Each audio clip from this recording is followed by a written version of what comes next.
Assalamualaikum Ustadz. Izin Waalaikumsalam. bertanya, sampai batasan apa istri masih bisa mempertahankan suaminya dan berharap dia berubah?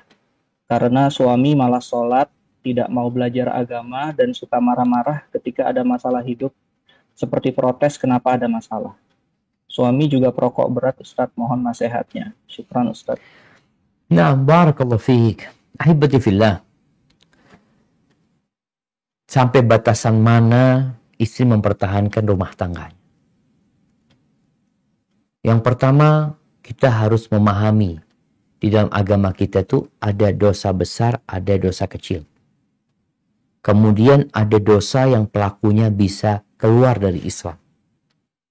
Kalau suami sudah melakukan perbuatan-perbuatan yang membuat dia keluar dari Islam, melakukan perbuatan-perbuatan kesyirikan, maka di sini istri harus tegas.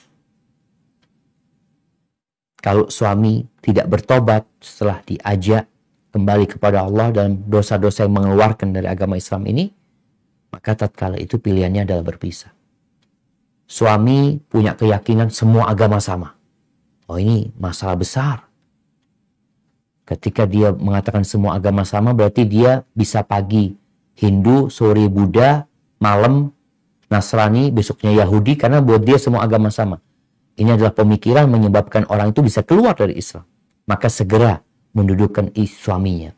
Bisa jadi istri dalam proses memberi pengarahan kepada suami ini, tidak lewat dia, lewat orang lain. Mungkin kawannya, mungkin orang tuanya, dalam usaha memperbaiki suami.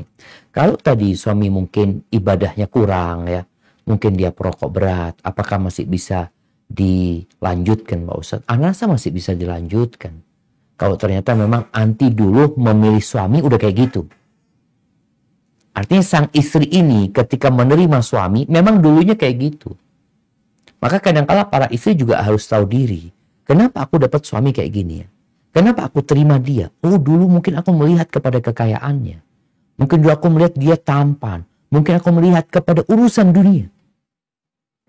Maka kalau ternyata kita memang lupa dengan arahan Nabi Muhammad SAW, yang ada pada saat menikah hanya syahwat dan nafsu, saatnya anti bertobat kepada Allah, memohon ampun sama Allah Subhanahu wa taala. Sebelum bicara memperbaiki suami, perbaiki diri anti. Harapannya tatkala kita memperbaiki hubungan kita sama Allah, Allah memperbaiki hubungan kita sama manusia.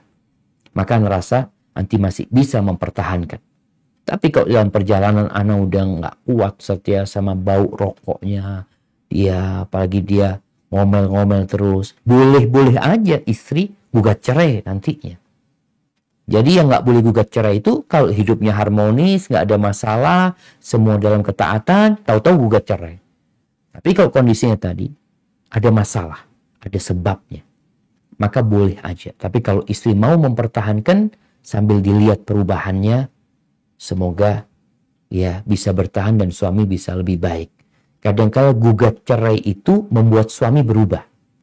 Karena istri serius mengatakan, "Bang, kayaknya kalau abang masih riba, abang masih seperti itu, anak kayaknya milih berpisah aja abang ya.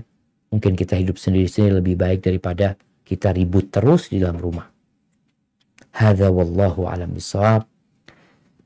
Dan sebelum menetapkan perceraian, perlu musyawarah dengan orang-orang yang bijak sehingga tidak salah langkah. Itu mungkin yang bisa saya sampaikan. Kurang lebihnya mohon maaf.